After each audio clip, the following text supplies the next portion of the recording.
Et si vous écoutiez Somnifère confortablement installé sur un oreiller à mémoire de forme pour encore plus de relaxation. Merci lesoreillerpaul.fr de soutenir ce podcast. Plus d'infos et un code promo en description de cet épisode. Somnifère, le podcast. Somnifère, c'est un podcast en 2 parties. D'abord une courte séance de relaxation conçue pour vous préparer au sommeil, suivie d'une histoire à dormir debout qui vous fera tomber dans les bras de Morphée. Disponible à l'écoute chaque soir, dès 19h, sauf les vendredis et samedis soirs. Si vous aimez ce podcast, merci de le noter sur la plateforme sur laquelle vous l'écoutez. Pour toute question ou suggestion, envoyez un mail à l'adresse morphée@somnifairelepodcast.com. Bonne écoute et bonne nuit. Installez-vous confortablement et fermez les yeux. Votre programme du soir va commencer. S'il n'y avait pas d'hiver, le printemps ne serait pas si agréable. Si nous ne goûtions pas à l'adversité, la réussite ne serait pas tant appréciée. Anne Bradstreet. Bonsoir à tous, nous sommes le mardi 2 mars et Somnifère vous propose ce soir une séance de relaxation destinée à relâcher les tensions et se préparer à accueillir l'arrivée prochaine du printemps, symbole du renouveau et de l'optimisme. Et juste après cela, une nouvelle de Maupassant sur l'importance de saisir les instants précieux et intitulée Une partie de campagne. Un bonne nuit tout spécial ce soir à Esther du Mans et Manon de Paris, et merci d'avoir partagé Somnifère sur vos réseaux sociaux.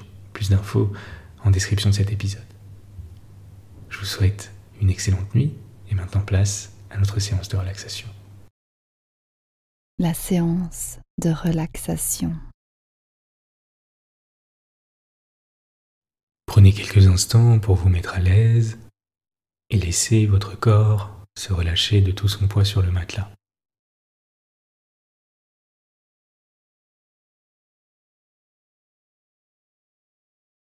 Le mois de mars est là, et avec lui quelques rayons de soleil et une relative douceur qui laisse présager l'arrivée du printemps dans une quinzaine de jours. Le printemps est le symbole du renouveau, de l'éclosion, du changement, de la douceur, de la nouveauté.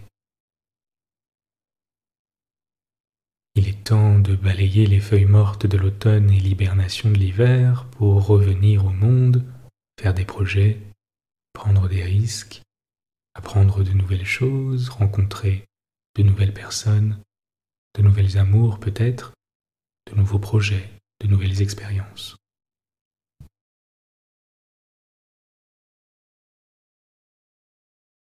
Fermez les yeux, faites en sorte de relâcher les tensions musculaires, de détendre vos épaules, de décrisper la mâchoire, de lisser votre front.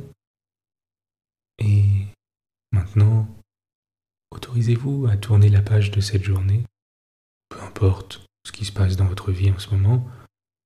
À cet instant T, ça n'a aucune importance.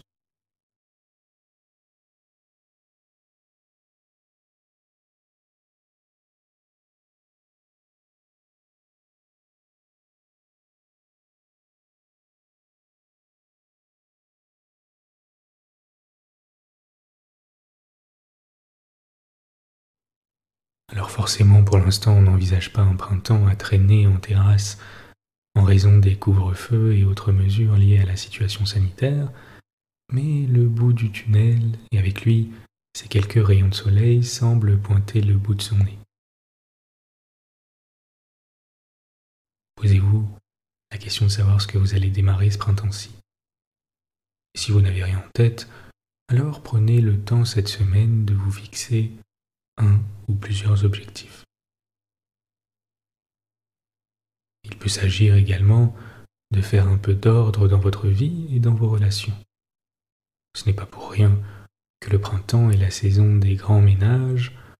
Il est temps d'ouvrir toutes les fenêtres et de se débarrasser de toute cette poussière accumulée derrière les meubles, de mettre un terme à tout ce qui vous encombre ou ce qui entrave votre bien-être, qu'il s'agisse de mauvaises habitudes ou de relations indésirables.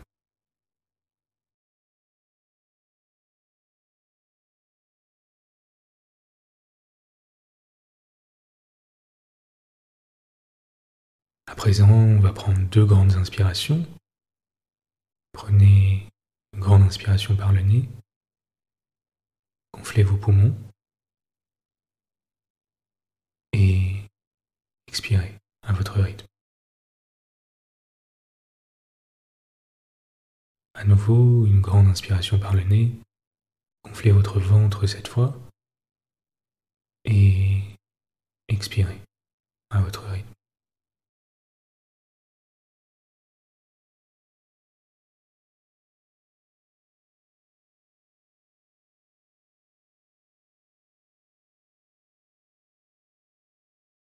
Il est temps maintenant, dans les 2 prochaines semaines, de préparer l'arrivée du printemps et de faire de la place. Laissez votre nature profonde vous guider et planter les graines de votre ambition. Le printemps est une saison fertile, mais aucune plante, aucun arbre ne poussera jamais si vous ne décidez pas de planter quelques graines.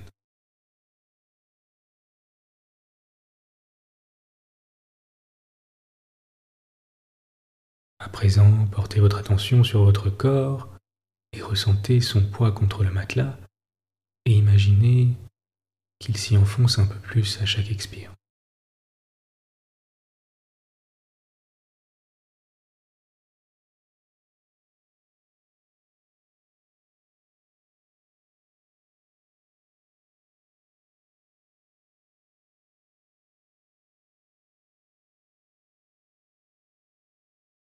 Le printemps est également le temps de la reconnexion avec la nature. Prendre un grand bol d'air frais, se promener dans un parc, se ressourcer, cultiver sa créativité, cuisiner.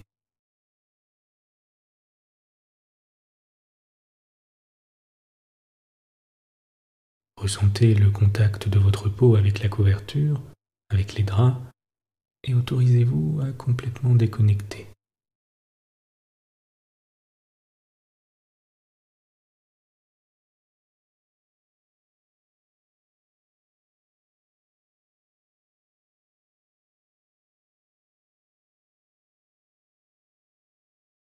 Laissez-vous simplement aller, basculer lentement vers la détente. Prenez une respiration naturelle, calme, et sentez votre poitrine et votre ventre monter à l'inspire et redescendre à l'expire, comme un agréable massage. Observez ce phénomène pendant quelques instants et laissez-vous bercer.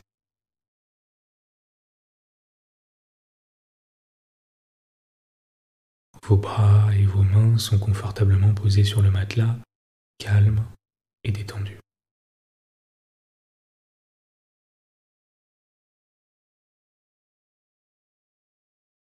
Détendez votre poitrine,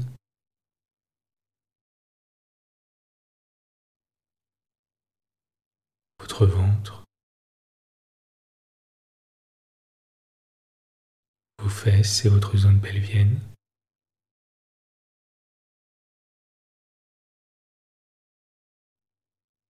Détendez vos hanches,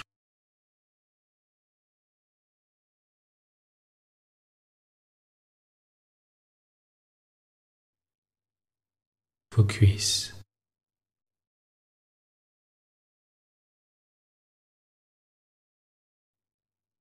vos genoux,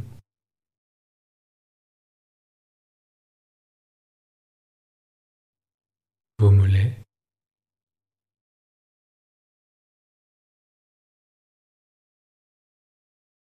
vos pieds et chacun de vos doigts de pied.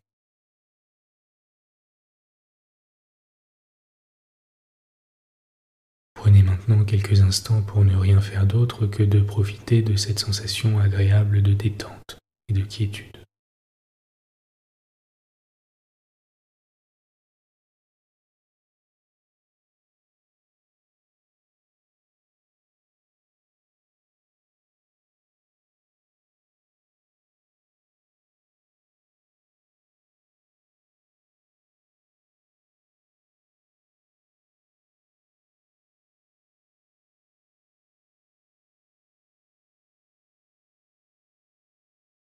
Portez simplement votre attention sur votre respiration et sur l'air qui entre et sort de vos narines.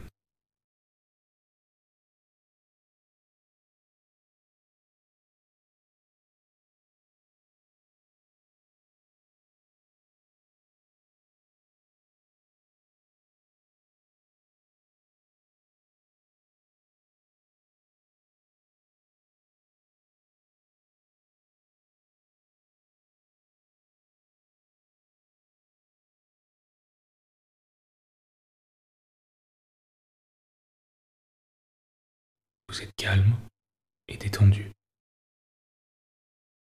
L'histoire du soir. Guy de Maupassant, une partie de campagne. On avait projeté depuis 5 mois d'aller déjeuner aux environs de Paris, le jour de la fête de Madame Dufour, qui s'appelait Pétronie. Aussi, comme on avait attendu cette partie impatiemment, s'était-on levé de fort bonne heure ce matin-là. Monsieur Dufour, ayant emprunté la voiture du laitier, conduisait lui-même.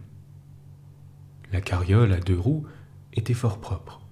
Elle avait un toit supporté par 4 montants de fer où s'attachaient des rideaux qu'on avait relevés pour voir le paysage. Celui de derrière, seul, flottait au vent comme un drapeau. La femme, à côté de son époux, s'épanouissait dans une robe de soie cerise extraordinaire. Ensuite, sur 2 chaises, se tenaient une vieille grand-mère et une jeune fille. On apercevait encore la chevelure jaune d'un garçon qui, faute de siège, s'était étendu tout au fond et dont la tête seule apparaissait. Après avoir suivi l'avenue des Champs-Élysées et franchi les fortifications à la Porte-Maillot, on s'était mis à regarder la contrée. En arrivant au pont de Neuilly, M. Dufour avait dit « Voici la campagne, enfin !» Et sa femme, à ce signal, s'était attendrie sur la nature.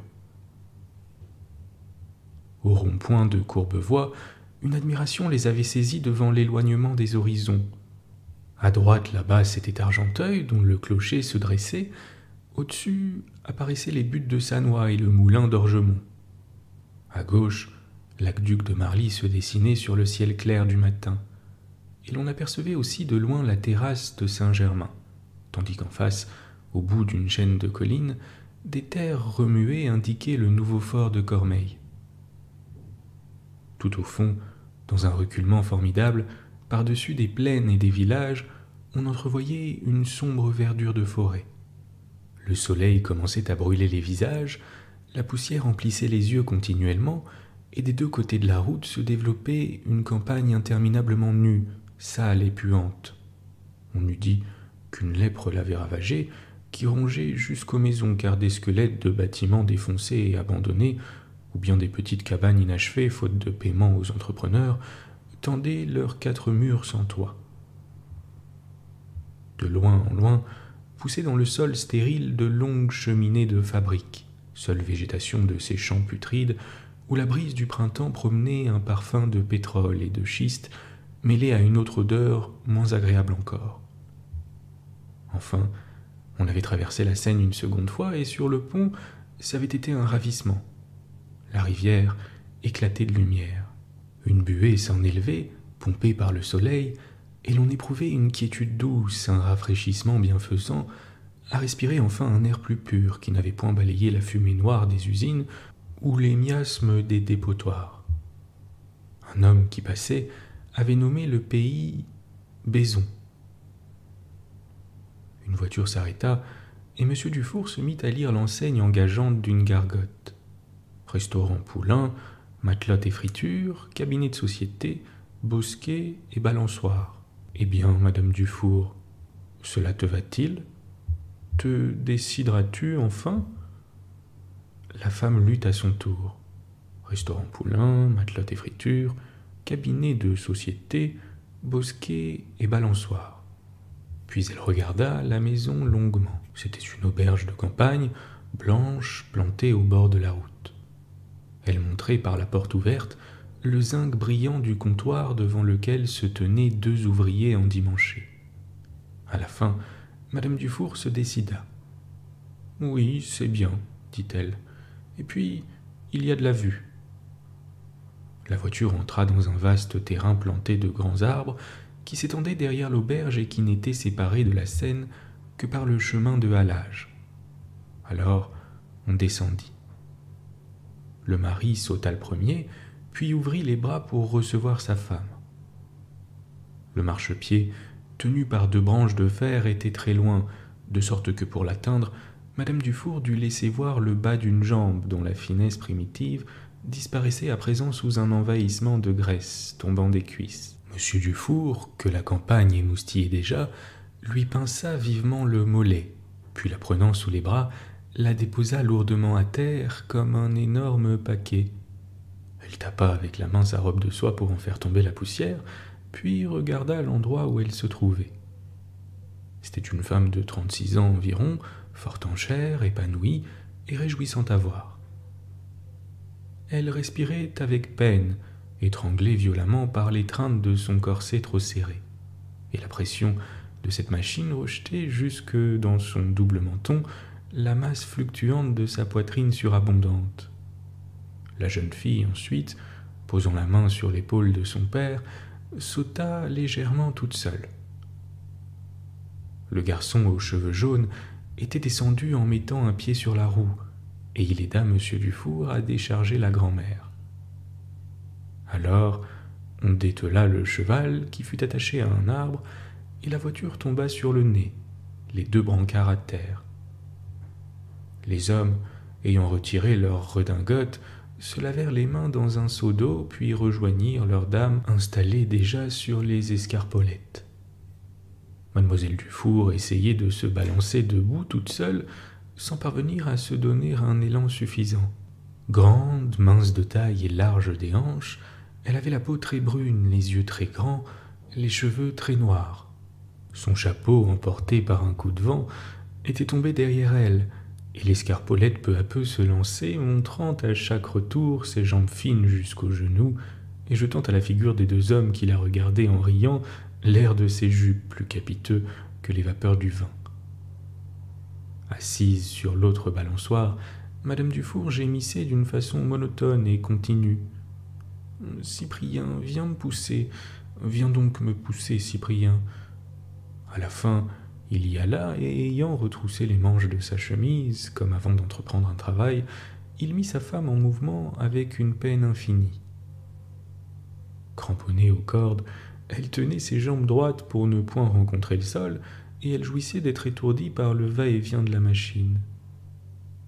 Ses formes secouées tremblotaient continuellement comme de la gelée sur un plat. Mais comme les élans grandissaient, elle fut prise de vertige et de peur. À chaque descente, elle poussait un cri perçant qui faisait accourir tous les gamins du pays. Et là-bas, devant elle, au-dessus de la haie du jardin, elle apercevait vaguement une garniture de têtes polissonnes que des rires faisaient grimacer diversement. Une servante était venue, on commanda le déjeuner. Une friture de Seine, un lapin sauté, une salade et du dessert, articula Madame Dufour d'un air important. « Vous apporterez 2 litres et une bouteille de Bordeaux, » dit son mari.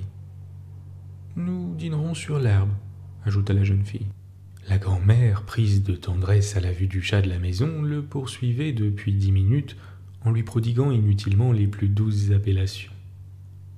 L'animal, intérieurement flatté sans doute de cette attention, se tenait toujours tout près de la main de la bonne femme sans se laisser atteindre cependant, et faisait tranquillement le tour des arbres contre lesquels il se frottait, la queue dressée, avec un petit ronron de plaisir. « Tiens !» cria tout à coup le jeune homme aux cheveux jaunes qui furetait dans le terrain. « En voilà des bateaux qui sont chouettes. » On alla voir, sous un petit hangar en bois étaient suspendus 2 superbes yaules de canotiers, fines et travaillées comme des meubles de luxe. Elles reposaient côte à côte et donnaient envie de filer sur l'eau par les belles soirées douces ou les claires matinées d'été, de raser les berges fleuries où des arbres entiers trempent leurs branches dans l'eau, où tremblote l'éternel frisson des roseaux et d'où s'envolent comme des éclairs bleus de rapides marins-pêcheurs. Toute la famille, avec respect, les contemplait. « Ah ça oui, c'est chouette !» répéta gravement M. Dufour. Et il les détaillait en connaisseur. Il avait canoté lui aussi dans son jeune temps. Il avait rossé en course plus d'un Anglais, jadis à Joinville, et il plaisanta sur le mot dame, dont on désigne les deux montants qui retiennent les avirons, disant que les canotiers, et pour cause, ne sortaient jamais sans leur dame. Il s'échauffait en pérorant et proposait obstinément de parier qu'avec un bateau comme ça, il ferait 6 lieues à l'heure, sans se presser. « C'est prêt », dit la servante qui apparut à l'entrée. On se précipita, mais voilà qu'à la meilleure place, qu'en son esprit Madame Dufour avait choisi pour s'installer, 2 jeunes gens déjeunaient déjà.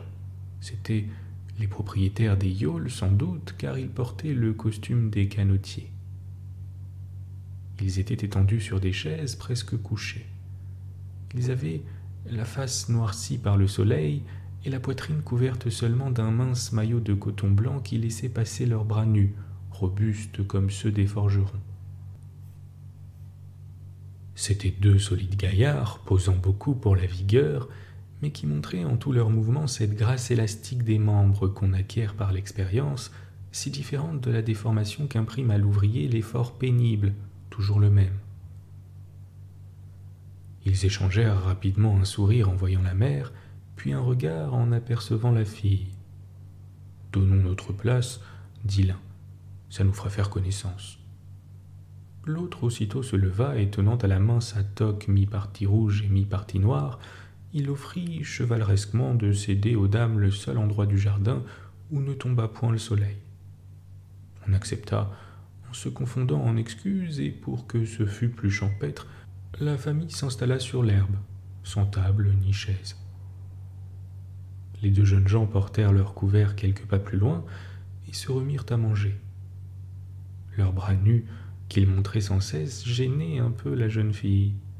Elle affectait même de tourner la tête et de ne point les remarquer, tandis que Madame Dufour, plus hardie, sollicitée par une curiosité féminine qui était peut-être du désir, les regardait à tout moment, les comparant sans doute avec regret aux laideurs secrètes de son mari.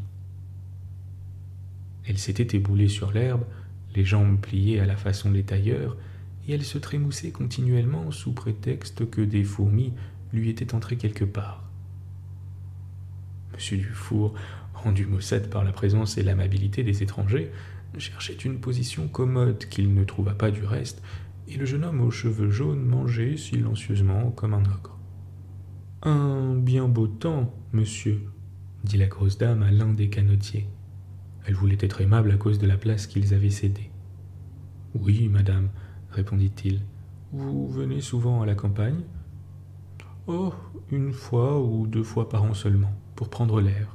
Et vous, monsieur ?»« J'y viens coucher tous les soirs. »« Ah, ça doit être bien agréable. »« Oui, certainement, madame. » Et il raconta sa vie de chaque jour, poétiquement, de façon à faire vibrer dans le cœur de ces bourgeois privés d'herbe et affamés de promenades au champ cet amour bête de la nature qui les hante toute l'année derrière le comptoir de leur boutique.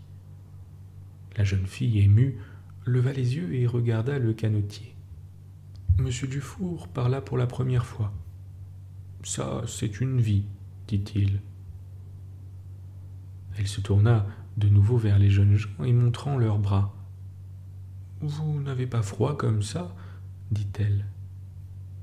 Ils se mirent à rire tous les 2 et ils épouvantèrent la famille par le récit de leurs fatigues prodigieuses, de leurs bains pris en sueur, de leurs courses dans le brouillard des nuits, et ils tapèrent violemment sur leur poitrine pour montrer quel son ça rendait.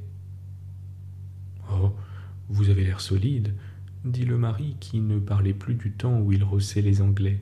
La jeune fille les examinait de côté maintenant, et le garçon aux cheveux jaunes ayant bu de travers, toussa éperdument, arrosant la robe en soie cerise de la patronne, qui se fâcha et fit apporter de l'eau pour laver les taches. Cependant, la température devenait terrible. Le fleuve étincelant semblait un foyer de chaleur, et les fumées du vin troublaient les têtes. Monsieur Dufour, que secouait un hoquet violent, avait déboutonné son gilet et le haut de son pantalon, tandis que sa femme, prise de suffocation, dégrafait sa robe peu à peu. L'apprenti balançait d'un air gai sa tignasse de lin et se versait à boire coup sur coup. La grand-mère, se sentant grise, se tenait fort raide et fort digne. Quant à la jeune fille, elle ne laissait rien paraître, son œil seul s'allumait vaguement, et sa peau très brune se colorait aux joues d'une teinte plus rose. Le café les acheva. On parla de chanter et chacun dit son couplet que les autres applaudirent avec frénésie. Puis on se leva difficilement, et pendant que les deux femmes étourdies respiraient, les deux hommes, tout à fait pochards, faisaient de la gymnastique. Lourds, flasques et la figure écarlate, ils se pendaient gauchement aux anneaux sans parvenir à s'élever, et leurs chemises menaçaient continuellement d'évacuer leurs pantalons pour battre au vent comme des étendards. Cependant, les canotiers avaient mis leur yawl à l'eau et ils revenaient avec politesse proposer aux dames une promenade sur la rivière. « Monsieur Dufour, veux-tu ? Je t'en prie !» cria sa femme. Il la regarda d'un air d'ivrogne, sans comprendre. Alors, un canotier s'approcha, 2 lignes de pêcheurs à la main. L'espérance de prendre du goujon, cet idéal des boutiquiers, alluma les yeux mornes du bonhomme qui permit tout ce qu'on voulut, et s'installa à l'ombre sous le pont, les pieds ballants au-dessus du fleuve, à côté du jeune homme aux cheveux jaunes qui s'endormit auprès de lui. Un des canotiers se dévoua, il prit la mer.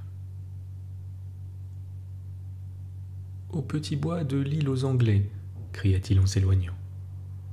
L'autre yawl s'en alla plus doucement. Le rameur regardait tellement sa compagne qu'il ne pensait plus à autre chose et une émotion l'avait saisi qui paralysait sa vigueur. La jeune fille, assise dans le fauteuil du barreur, se laissait aller à la douceur d'être sur l'eau. Elle se sentait prise d'un renoncement de pensée, d'une quiétude de ses membres, d'un abandonnement d'elle-même, comme envahie par une ivresse multiple. Elle était devenue fort rouge avec une respiration courte. Les étourdissements du vin, développés par la chaleur torrentielle qui ruisselait autour d'elle, faisaient saluer sur son passage tous les arbres de la berge. Un besoin vague de jouissance, une fermentation du sang parcourait sa chair excitée par les ardeurs de ce jour, et elle était aussi troublée dans ce tête-à-tête sur l'eau au milieu de ce pays dépeuplé par l'incendie du ciel, avec ce jeune homme qui la trouvait belle, dont l'œil lui baisait la peau, et dont le désir était pénétrant comme le soleil. Leur impuissance à parler augmentait leur émotion et ils regardaient les environs. Alors, faisant un effort, il lui demanda son nom. « Henriette, dit-elle. « Tiens, moi je m'appelle Henri, reprit-il. Le son de leur voix les avait calmés. Ils s'intéressèrent à la rive. L'autre yawl s'était arrêté et paraissait les attendre. Celui qui la montait cria.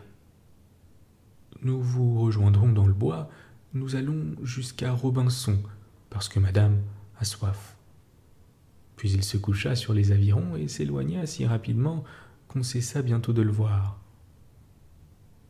Cependant, un grondement continu qu'on distinguait vaguement depuis quelque temps s'approchait très vite. La rivière elle-même semblait frémir, comme si le bruit sourd montait de ses profondeurs. « Qu'est-ce qu'on entend ?» demanda-t-elle. C'était la chute du barrage qui coupait le fleuve en deux à la pointe de l'île. Lui se perdait dans une explication lorsqu'à travers le fracas de la cascade, un chant d'oiseaux, qui semblait très lointain, les frappa. « Tiens, dit-il, les rossignols chantent dans le jour, c'est donc que les femelles couvent. » Un rossignol. Elle n'en avait jamais entendu et l'idée d'en écouter un fit se lever dans son cœur la vision des poétiques tendresses. Un rossignol. C'est-à-dire l'invisible témoin des rendez-vous d'amour qu'invoquait Juliette sur son balcon. Cette musique du ciel, accordée au baiser des hommes, cet éternel inspirateur de toutes les romances langoureuses qui ouvrent un idéal bleu aux pauvres petits cœurs des fillettes attendries.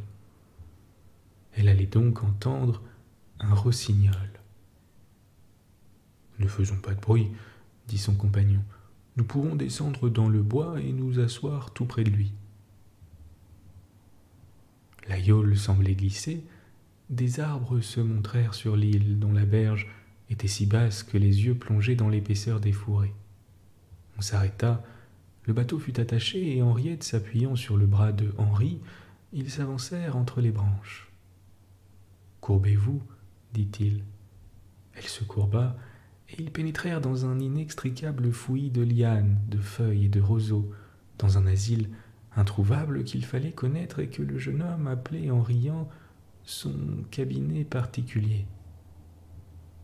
Juste au-dessus de leur tête, perché dans un des arbres qui les abritaient, l'oiseau s'égosillait toujours.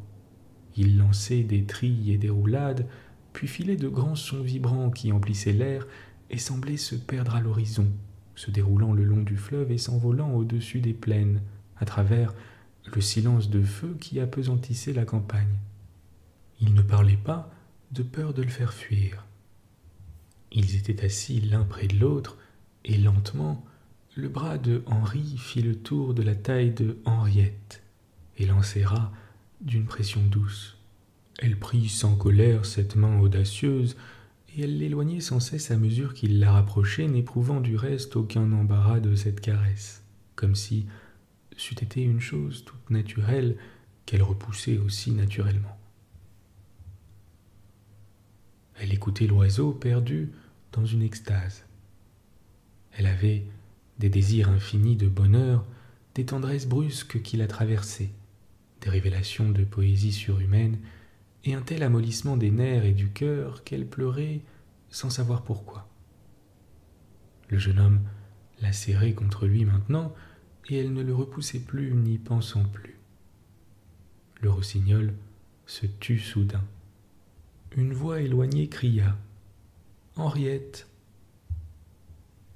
« Ne répondez point, dit-il tout bas, vous feriez envoler l'oiseau. » Elle ne songeait guère non plus à répondre. Ils restèrent quelque temps ainsi.